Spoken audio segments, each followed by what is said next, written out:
4-game set with the Boston Red Sox at Fenway Park, and this series definitely stings the way that it finished. The Yankees really should have won this series. The Yankees, who have really been firing on all cylinders, especially just, when it comes to protecting leads. Obviously, we speak about all the time how they're great at coming back. This was a series where the Yankees had the lead in all 4 games. The Yankees, and pretty big leads at that. And the Red Sox showed fight. And they came back in Game 3, and they came back in Game 4. But this was tough. This is tough. Again, Yankees, they're now 61-25, still just a ridiculous record. 14-game lead on the Red Sox. I mean, the AL East isn't in question, but I think we can add the Red Sox as another team, and this isn't a surprise. They know they can beat the Yankees.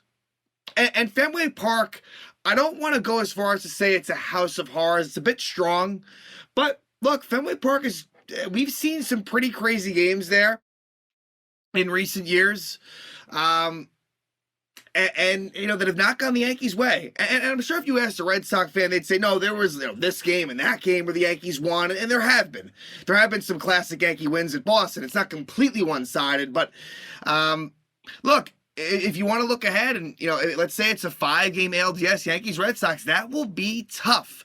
And it makes sense. It's the biggest rivalry in sports.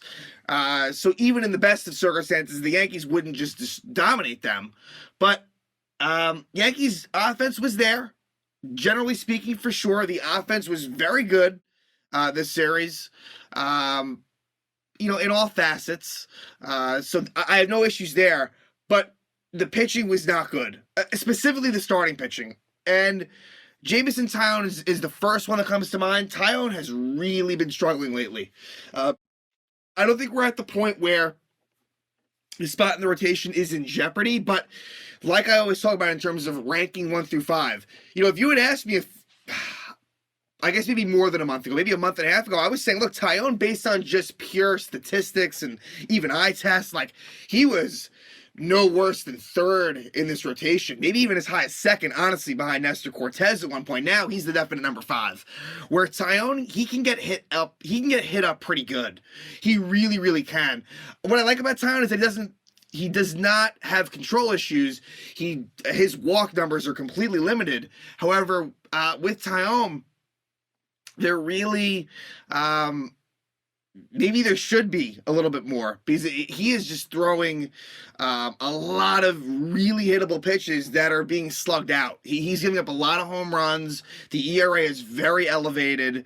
So look, I like Taillon. I mean, as a person, and he's if Jameson Taillon is your 4th or 5th starter, I mean, you could be doing a lot worse. It's a tough stretch for him. But with it all being said, I think if you want to look ahead to the postseason, Jameson Taillon right now is someone who isn't really going to be a part of that rotation currently.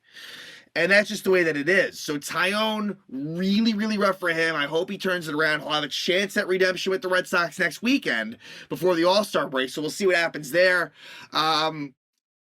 Garrett Cole, again, Rafael Devers owns Garrett Cole. Flat out owns him. Hey, Garrett, walk him.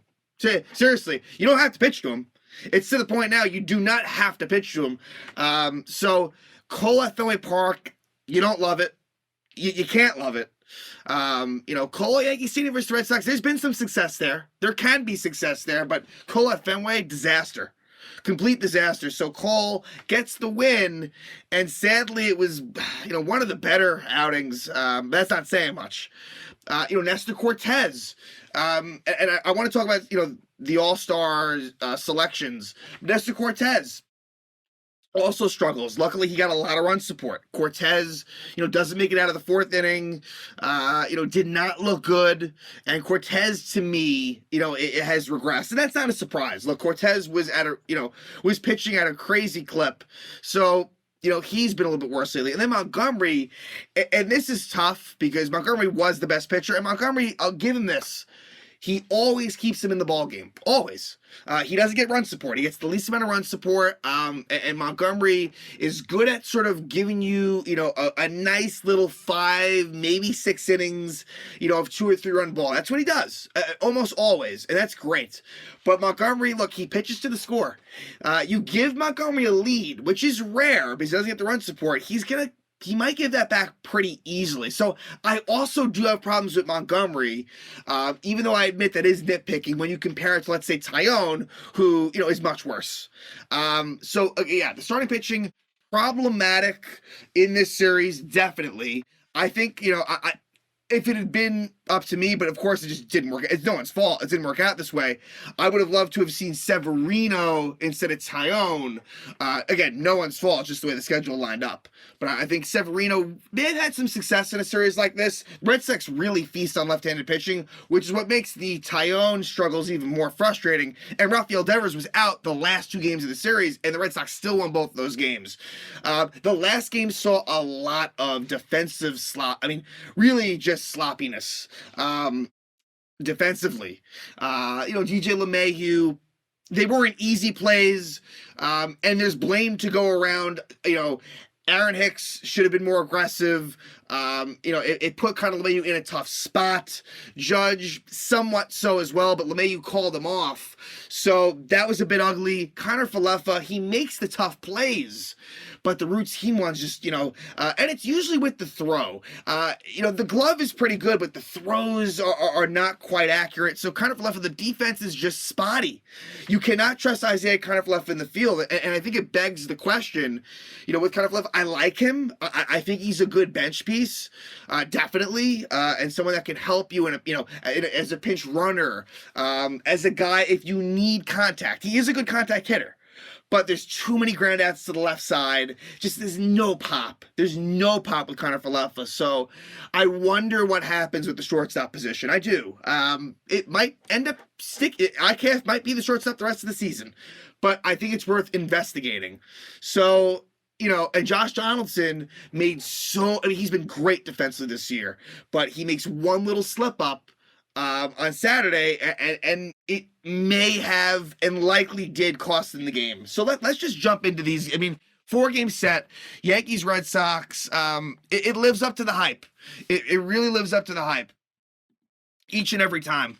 And in this one, Game 1, Anthony Rizzo was out the first 2 games, so he looked pretty much no worse for wear. Looked really good in Game 3. He comes back in Game 3, but Rizzo was out, and then also Aaron Judge with a lower body.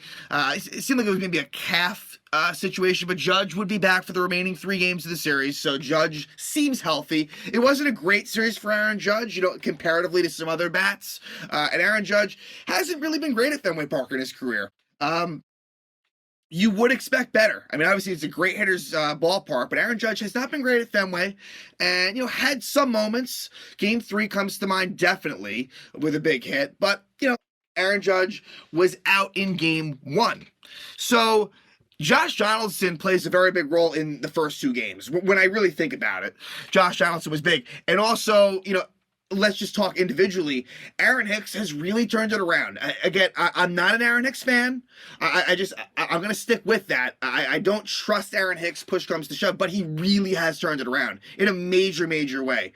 Hicks has really looked good. I thought he had a very good series overall. Matt Carpenter was not great in Game 1, but from there on was ridiculous again. Matt Carpenter is at this point, he's starting every night.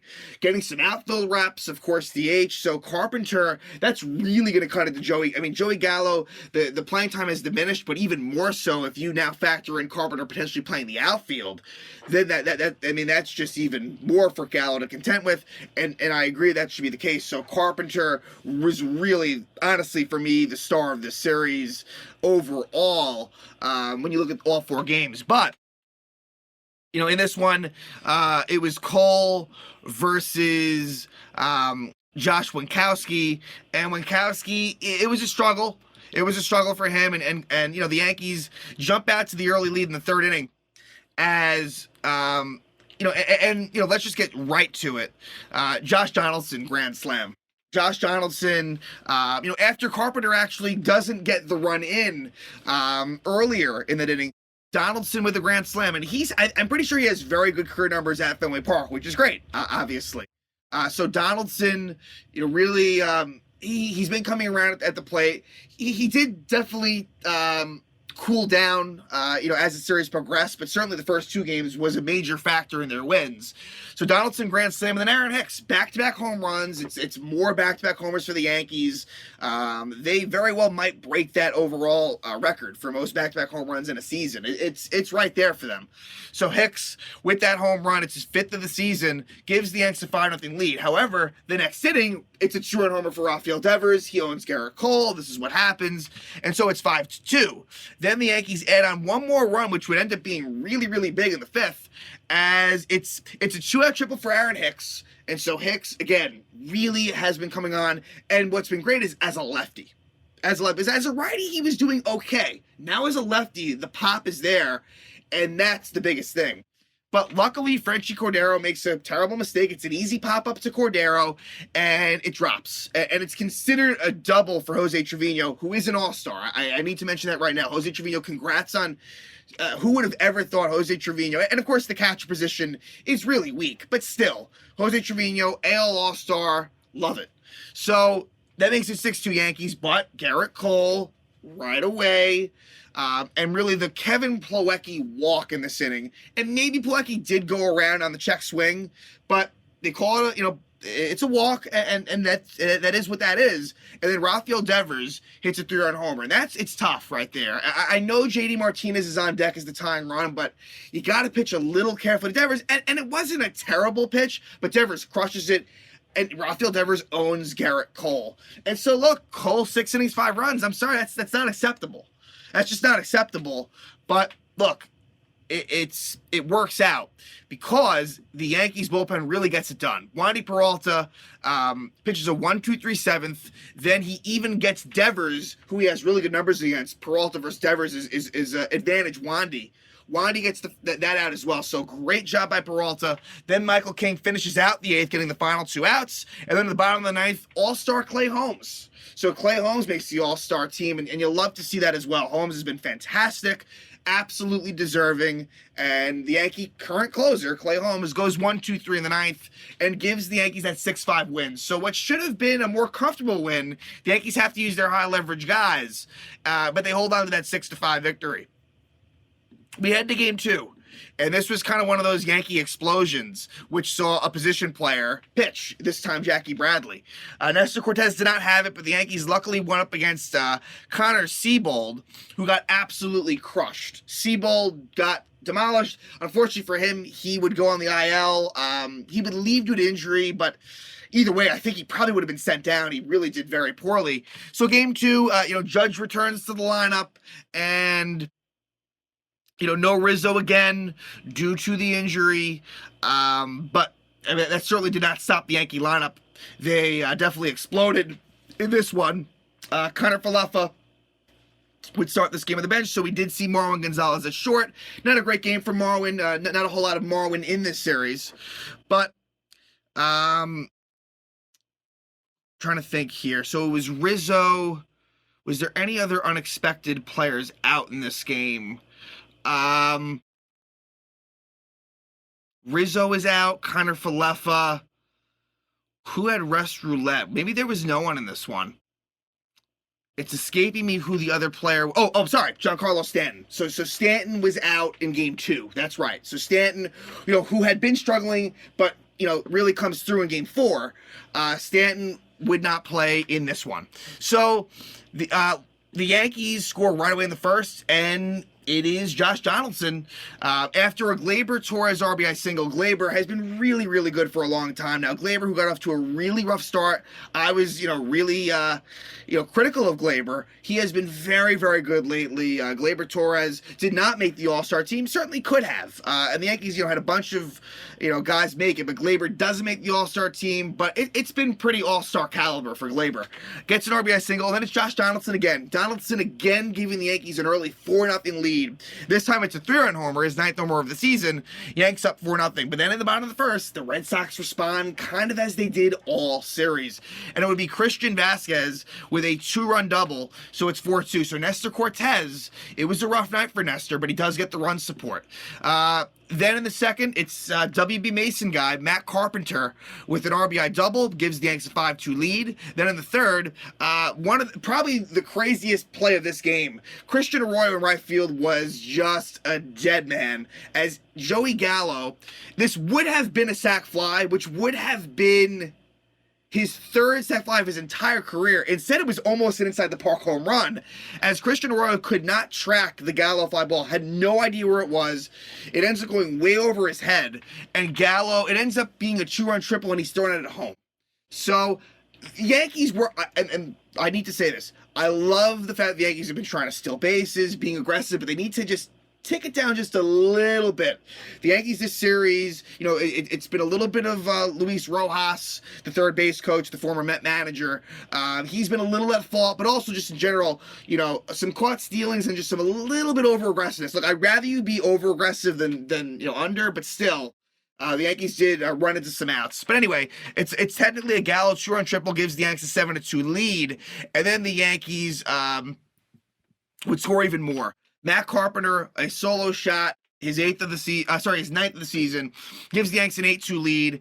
And then Yankees do a double steal, and Josh Donaldson, who had stole third, it's a throwing error by Christian Vasquez, and Donaldson comes around and scores, makes it 9-2. Unfortunately, Nestor Cortez doesn't make it out of the 4th inning.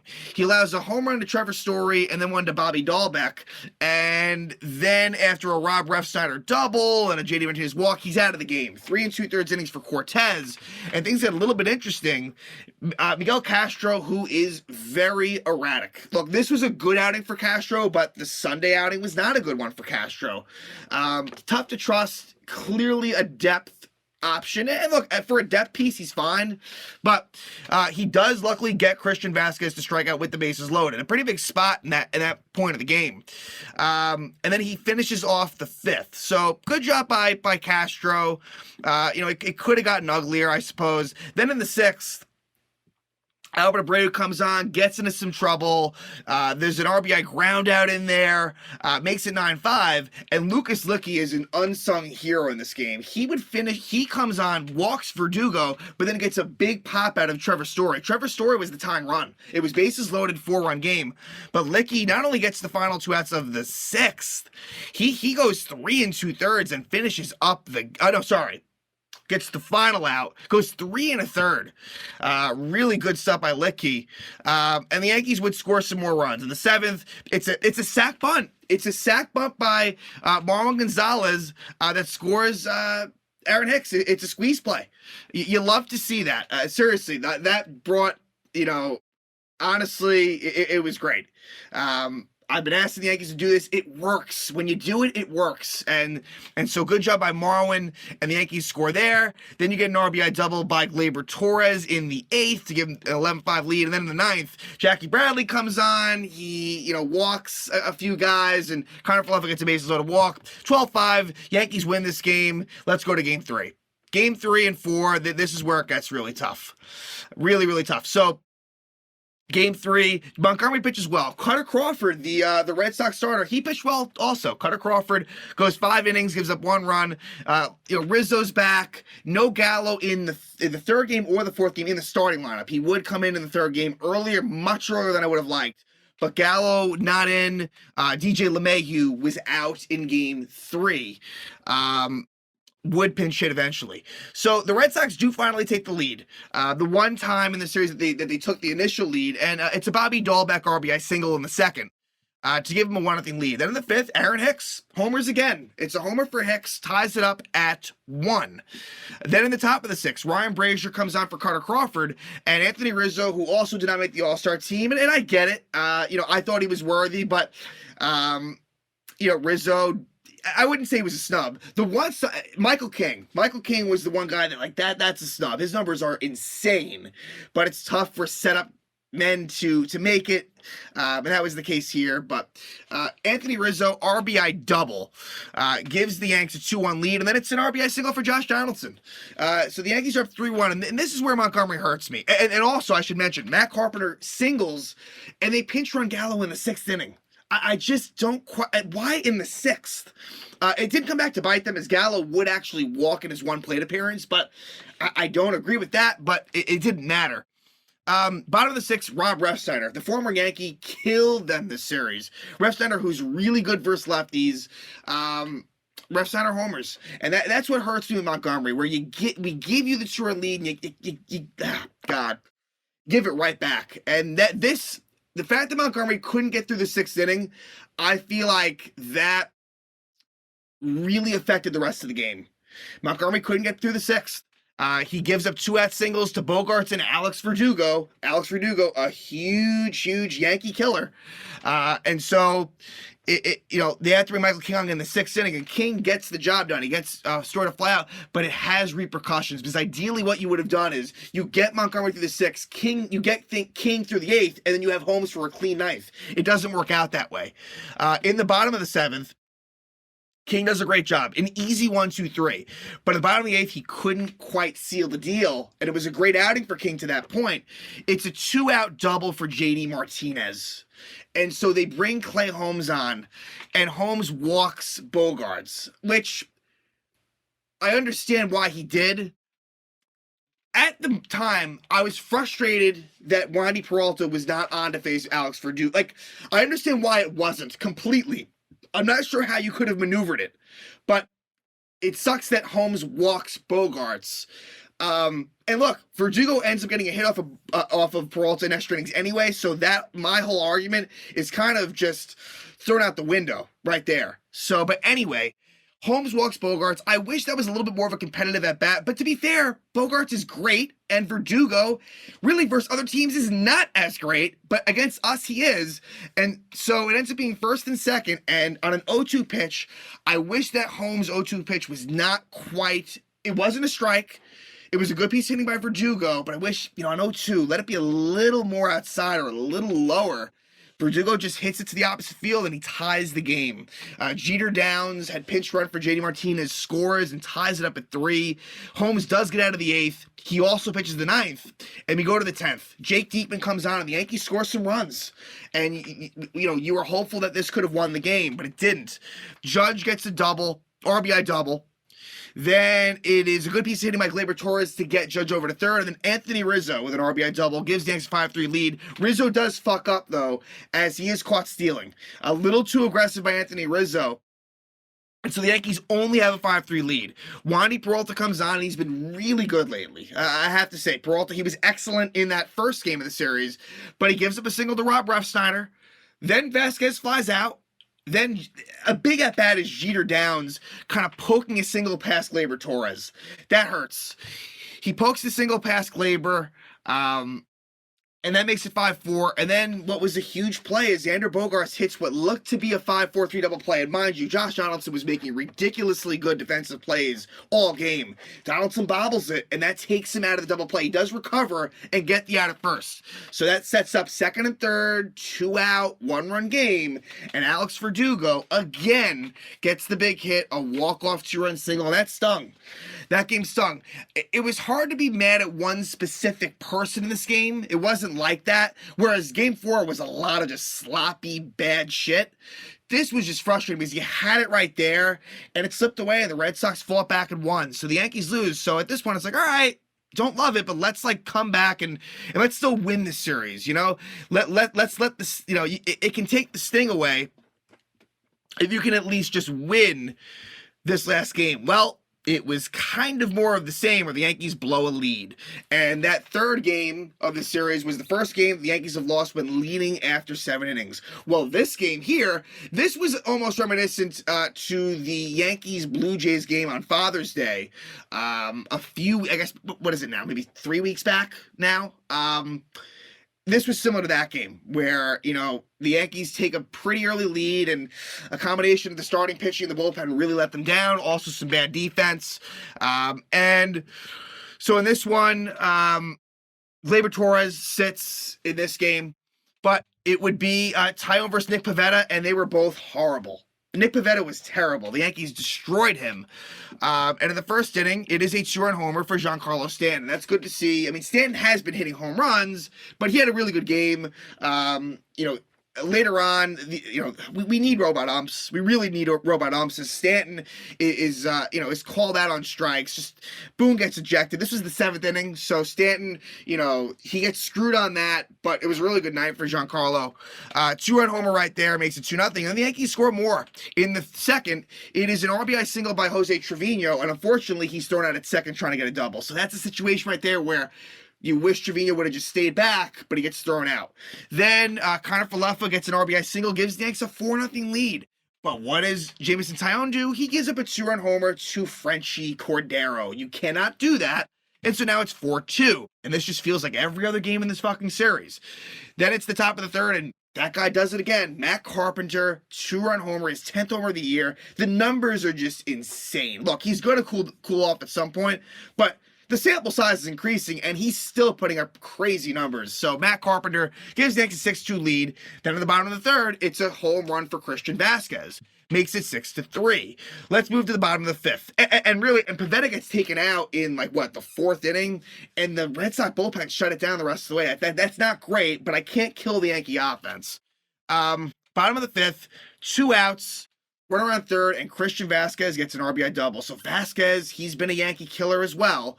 And then JD Martinez, who hadn't homered in a long time, gets a really big game-tying 2-run homer, and that makes it 6-6. A really bad job by Taillon. You gave him a 4-0 lead, a 6-2 lead, and he blew it. Totally blew it. We move to the bottom of the 6th, and Aroldis Chapman comes on. And Chapman, look, I know what he is. He is someone that doesn't have great control. There was a couple of walks, but to be fair to him, this was not, classic Chapman implosion, but, obviously it was a little self-inflicted, but the big plays were Trevor Story hits a single where LeMahieu calls off Judge and he can't make the play. I wish that DJ made that play. I really do.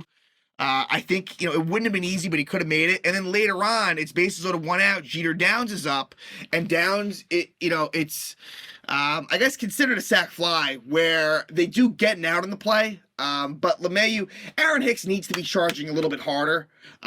So blame goes to DJ and Aaron Hicks. Aaron Judge is a better center fielder than Hicks. I'm sorry.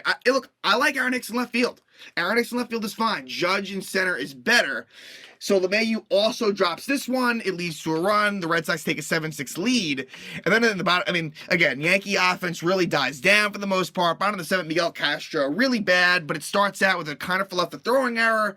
Then you get a walk and a single, and the big blow is a 3-run double by Trevor Story. Makes it 10-6. Then Albert Abreu comes on, and there's an error. There's a throwing error there. It's 11-6, and Abreu ends up pitching a couple of innings, and the Red Sox win 11-6. Just an ugly game. Defensively, pitching, just and I guess not for nothing, but the Yankee offense did shut down for the last 6 innings. So this ends up being a split. And it doesn't feel great, but it is what it is. And, I don't think you can just gloss over this one. I think you need to kind of sit with this and really soak it in, because, there were some concerning signs, certainly in Game 4, and just overall the starting pitching was not good. And the starting pitching has been really good this year, but it was not good in this series. So now there's 1 week until the All-Star break, and it's a home series with the Reds, which should go well, and then it's a home series with these Red Sox. And you know what? Do what you do against the Reds, but you know what? Now, against the Red Sox, I want a sweep. Am I expecting a sweep? No, absolutely not. But after this split, sweep them. Sweep them. Make up for this split by sweeping them. And I don't think that they will necessarily. I respect the Red Sox too much to think that'll happen. But that's what I'm hoping for. So, long road trip done. The Yankees go 5-5 on it. It could have been a lot better. It doesn't affect their standing so much. They are... in terms of the Astros, they are 4 up on the loss side of the Astros, with a doubleheader looming after the All-Star break. But we'll see what happens against the Reds. The Yankees are rejiggering the rotation a little bit, so it'll be Cole, It would have normally been Severino, but it'll be Cole, Severino, and then Cortez, which will then lead to Cole starting that Sunday game against the Red Sox, which will also take him out of the All-Star game. Garrett Cole makes it. And I think, look, the statistics are pretty good. I think it's a little bit of name value for Cole making it. But that's another story for another day. But if Cole does pitch that Sunday game, it would take him out of pitching in the All-Star game, which is not a big deal. But it would also take him out of pitching in that doubleheader against the Astros, which I find interesting. So, like the fact that he's had some home success versus the Red Sox, but it is interesting that they are deciding to, have the rotation be that way. And part of it is they want to limit Luis Severino's innings. That's clearly what the aim is here. And they want to limit Severino's innings. I wouldn't be surprised if post All-Star break that they want to limit Ernesto Cortez's innings. Domingo Germán's on the mend. Jonathan Loaiza is on the mend. It's going to be interesting to see how this pitching looks with players coming back from injury. But again, 1 week until the All-Star break. Yankees come home. Hopefully they will have a nice homestand and feel good about themselves heading into the All-Star break. But again, a really tough split against the Boston Red Sox at Fenway Park.